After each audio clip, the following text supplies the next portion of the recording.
1925 में एक British explorer पर्सी faucet Amazon rain forest में एक ऐसे शहर की तलाश में निकले थे जिसके बारे में कहा जाता है कि वो पूरा सोने से बना हुआ है और उसका किंग रोजाना सोने के पाउडर से नहाता है। लेकिन उस दिन पर्सी फॉसेट अपने कैंप से निकले तो थे, लेकिन फिर कभी वापस नहीं लौटे। अमेज़न रेन फॉरेस्ट दुनिया का सबसे बड़ा रेन फॉरेस्ट है जो हैरतअंगेज तौर पे 8 कंट्रीज आपस में शेयर करती है।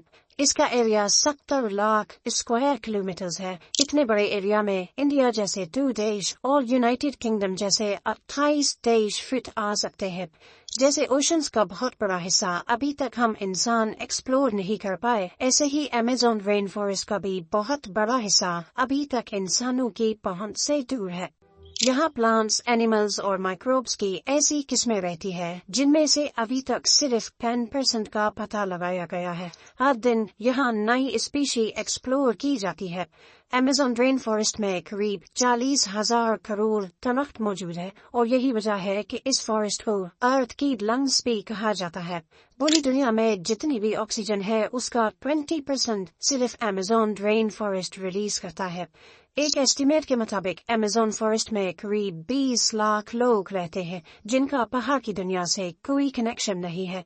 क्योंकि अमेज़न का काफी सारा हिस्सा अभी तक अनएक्सप्लोर्ड है, लिहाजा जंगल की इस ढाल के नीचे जो कुछ छुपा है वो भी अभी तक दुनिया के लिए एक ना सुलझने वाला मुअम्मा बना हुआ है। अमेज़न के जंगल की ऐसी ही चंद मिस्ट्रीज के बारे में आज हम जानेंगे। कुछ को तो सॉल्व कर लिया गया है, लेकिन बहुत सारी आज भी साइंस के पल्ले नहीं पड़ रही। सबसे पहले बात करते हैं सिटी ऑफ गोल्ड के बारे में। अमेज़न फॉरेस्ट की आज तक की सबसे बड़ी मिस्ट्री है यहाँ की सिटी ऑफ गोल्ड, जिसको एल डोराडो भी कहा जाता है। कहा जाता है कि किसी दौर में यहाँ एक ऐसा शहर था जो पूरा सोने से बना होता था और यहाँ का किंग रोजाना सोने के पाउडर से नहाकर अमेज़न रिवर में वो सारा सोना बहा देता था। जी हाँ, 16th सेंचुरी में यूरोपियंस साउथ अमेरिका में आए थे जहाँ अमेज़न फॉरेस्ट मौजूद है। वो अपने साथ काफी सोल्जर्स और इस इलाके पर कब्जा करने का प्लान बनाकर आए थे। यहाँ उनका सामना अमेज़न के लोकल लोगों से हुआ जिन्होंने यहाँ अपने शहर बसाए हुए थे। यूरोपियंस ने उनके बनाए हुए शहरों पर कब्जा कर लिया और 16th सेंचुरी के आखिर में उनको खबर मिली कि अमेज़न फॉरेस्ट के डीप में एक ऐसा शहर भी है जो पूरा सोने से बना हुआ है। तो इसी पर यूरोपियंस ने इस एल डोराडो सिटी की तलाश शुरू कर दी। पूरा अमेज़न फॉरेस्ट जान लेने के बाद उनको यहाँ के बहुत सारे कबीले तो जरूर मिले, लेकिन जिस शहर की तलाश थी वो ना मिल सका, जबकि यहाँ उनको काफी सारा सोना जरूर मिला। अगले 200 सालों तक तलाश जारी रखने के बाद आखिरकार एल डोराडो को मिथ डिक्लेयर कर दिया गया। उसके बाद 19th सेंचुरी में एक ब्रिटिश एक्सप्लोरर पर्सी फॉसेट ने एल डोराडो को एक बार फिर से तलाश करने का फैसला किया। उन्होंने अमेज़न में टोटल 8 एक्सपेडिशंस किए, लेकिन इस दौरान उनको एल डोराडो तो दूर की बात दूसरे शहर भी नहीं मिले जिनका जिक्र यूरोपियंस ने किया था। अपने आखिरी एक्सपेडिशन में पर्सी फॉसेट अमेज़न के बीच में मौजूद थे जब आखिरी बार उनसे राब्ता हुआ था। उसके बाद वो तलाश में निकले तो दोबारा कभी लौट कर नहीं आए। ये 29 मई 1925 का दिन था और जिस जगह से वो गायब हुए वो ब्राजील की स्टेट मैटो ग्रोसो थी। इनको कई महीनों तक तलाश किया गया, लेकिन ना ही पर्सी फॉसेट मिले और ना ही उनकी डेड बॉडी। साइंटिफिक कम्युनिटी का मानना है कि ये जगह इंसानों के रहने के काबिल नहीं है, लिहाजा यहाँ कोई शहर या विलेज नहीं बस सकता। लेकिन वक्त के साथ जब टेक्नोलॉजी काफी एडवांस हो गई तो फिर अमेज़न में कुछ ऐसे निशानात मिले जिससे ये जाहिर होता है कि किसी दौर में यहाँ इंसानों ने पूरे शहर बसाए हुए थे। असल में पर्सी फॉसेट जिस जगह तलाश कर रहे थे वो जगह तो बिल्कुल सही थी, लेकिन ढूंढने का तरीका सही नहीं था। यहाँ कई मकामात पर रिसर्चर्स को जमीन के अंदर ह्यूमन वेस्ट दबा हुआ मिला है। साइंसदानों ने अमेज़न में कई मकामात पर लिडार स्कैनिंग डिवाइस का इस्तेमाल करके घने जंगल की लेयर के नीचे पत्थर से बने स्ट्रक्चर्स भी ढूंढे हैं जिनको वक्त के साथ साथ जंगल ने छुपा दिया है। नेशनल ज्योग्राफिक की टीम ने भी कैरेबियन के साहिल से 15 किलोमीटर अंदर अमेज़न में एक ऐसा शहर तलाश किया है जिसमें 2500 साल पुराने पूरे स्ट्रक्चर पहाड़ों के अंदर दबे हुए पाए गए। लेकिन इनमें एल्डोराडो कौन सा है और आखिर ये इतने बड़े अमेज़न फॉरेस्ट में किस जगह मौजूद था, ये आज तक साइंटिफिक कम्युनिटी के लिए एक मिस्ट्री बना हुआ है। नंबर 4, अमेज़न के इस वसी बयाबान जंगल में काफी ऐसे कबीले भी रहते हैं जिन्होंने आज तक पहाड़ की दुनिया को देखा ही नहीं है। जी हाँ, ये लोग जंगल में कैसे जिंदगी गुजारते हैं इसके बारे में एंथ्रोपोलॉजिस्ट भी सही से नहीं जानते। इनमें से एक कबीला पिरिकपुरा के नाम से जाना जाता है जो वेस्टर्न ब्राजील में रहता है। इस कबीले में पहले हजारों लोग थे लेकिन अभी सिर्फ 15 से 20 ही बचे हैं। इस कबीले के बारे में हम भी 1998 के बाद ही जान पाए हैं जब पहली बार इनका पहाड़ की दुनिया से राब्ता हुआ था। उनकी लैंग्वेज से ऐसा लग रहा था कि शायद वो अपना दुख दर्द बयान करना चाहते हैं।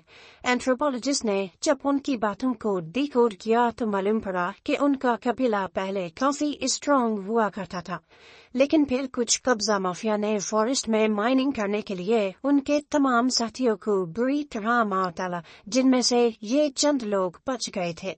ऐसे पता नहीं कितने ट्राइब्स हैं जो अमेज़न जंगल के बीच अपनी दुनिया बसाए बैठे हैं। ये लोग कहाँ से आए थे? क्या इनका हजारों साल पहले यहाँ बसने वाले कबीलों से कोई कनेक्शन है? इस बारे में आज तक कोई नहीं जान पाया।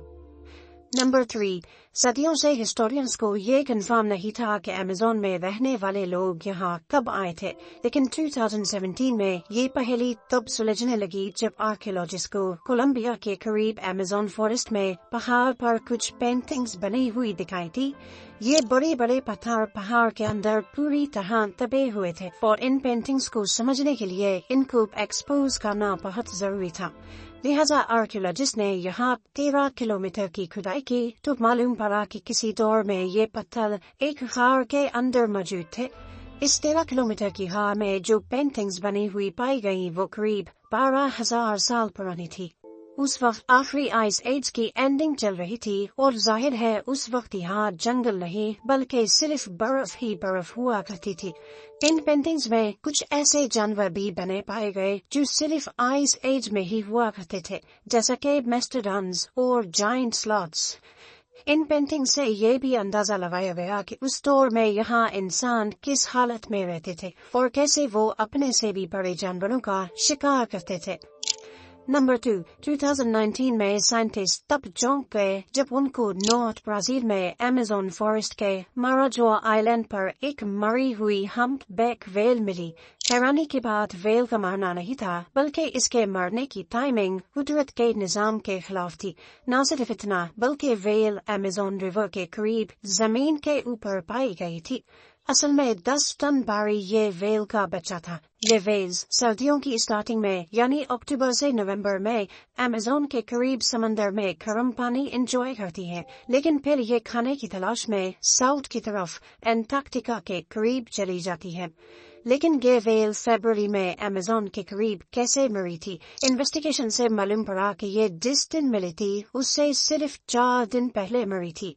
न ही इसकी बॉडी पे किसी शिकार के निशानात थे और न ही इसको कोई चोटें लगी हुई थी। तो अब यहाँ कई सवाल उठते हैं। पहला ये कि व्हेल इस मौसम में यहाँ कैसे पहुँची, ये समंदर से अमेज़न रिवर में क्यों आई और सबसे बढ़कर ये अमेज़न फॉरेस्ट के बीच जमीन तक कैसे पहुँची।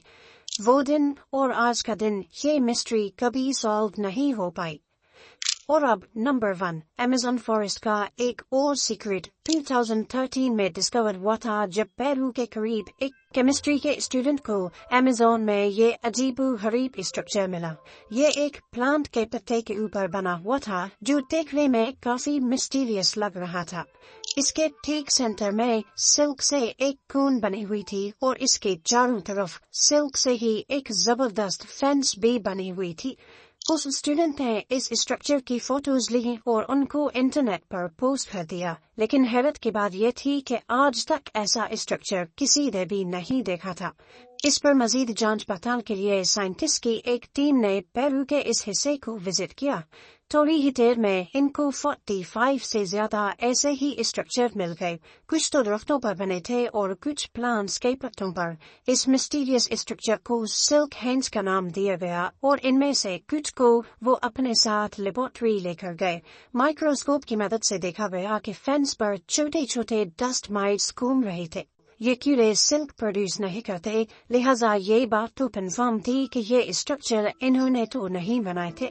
چند دنوں کے بعد فینس کے بیچ والی کون آہستہ آہستہ پھٹنے لگی اور اس میں سے ایک اسپائڈر کا بچہ باہر نکلا۔ اصل میں یہ اسٹرکچر اسپائڈر کی ایک خاص اسپیشی نے بنائے تھے جو صرف ویسٹرن ایمیزون میں ہی پائی جاتی ہے۔ یہ اسپائڈر اپنے انڈوں کے گرد فینس اس وجہ سے بناتے ہیں تاکہ اس میں چھوٹے چھوٹے ڈسٹ مائٹس پس جائے اور جب ان کا بچہ انڈے سے باہر نکلے تو اس کے پاس کھانے کے لیے کچھ موجود ضرور ہو۔